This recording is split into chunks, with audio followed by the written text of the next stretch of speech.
Bonjour les amis, le Seigneur soit avec vous. J'espère que depuis la semaine dernière, pendant la consécration, vous ne mettez plus vos têtes dans vos sacs, mais vous contemplez l'Eucharistie parce que le Christ, il est réellement présent dans l'Eucharistie pendant la messe. C'est sûr que vous vous posez toujours la question, est-ce que le Christ est réellement présent? Et toujours vous dites, les prêtres, ils vous disent, faites ce que nous vous disons, ne faites pas ce que nous faisons. Oui, ça c'est sûr.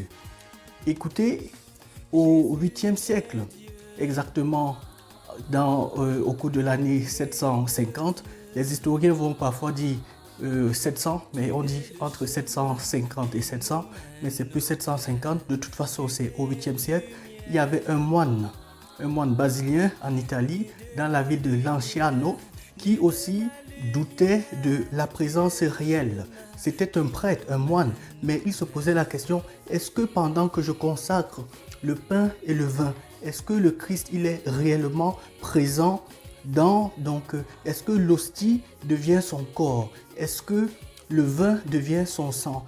Et puis, un jour en pleine messe, qu'est-ce qui s'est passé? Pendant qu'il consacrait, l'hostie est devenue, il y a eu des traces de sang sur l'hostie et la chair, et donc sur le vin, le vin s'est transformé en sang. Et qu'est-ce qu'il a dit? En pleine messe, il s'est arrêté, ses mains toutes tremblantes, et voici ce qu'il a dit aux fidèles qui étaient là, qui participaient à l'Eucharistie.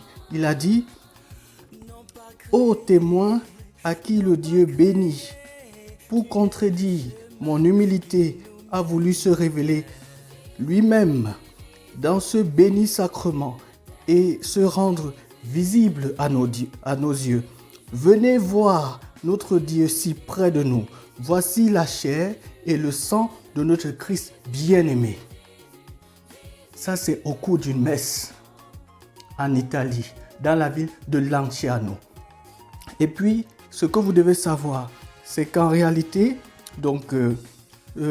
la ville à l'époque ne s'appelait pas Lanciano. La ville s'appelait Ansanum, mais on a changé le nom en Lanciano. Lanciano qui vient de lance, parce que c'est de là qu'est donc originaire le soldat qui avait transpercé le cœur de Jésus, puisque c'est un soldat italien.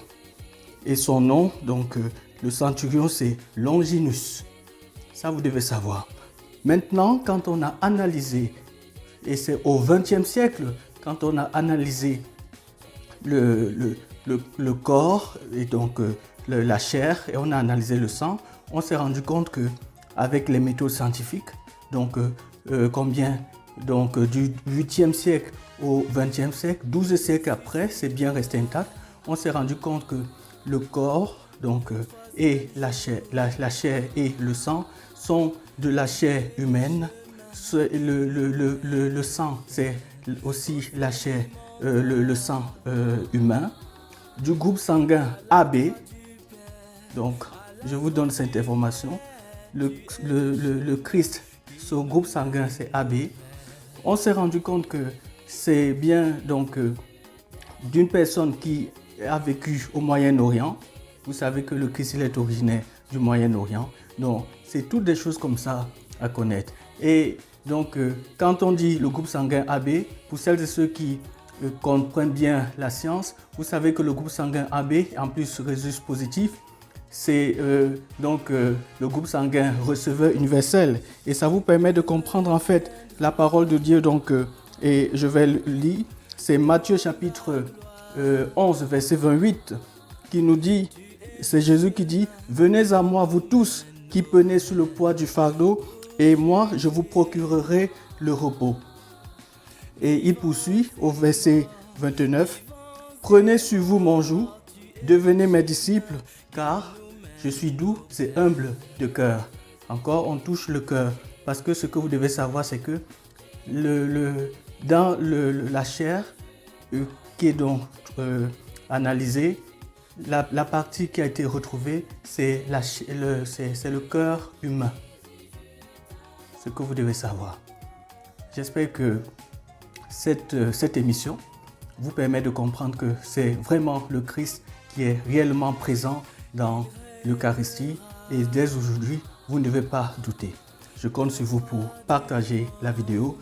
Abonnez-vous, activez la cloche de notification et que le Seigneur vous bénisse. Très bien.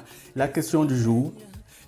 Si une hostie tombe, une hostie consacrée tombe, que peut-on faire que doit-on faire si une hostie consacrée tombe?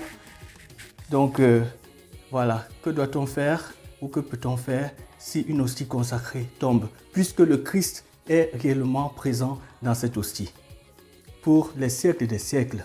Amen.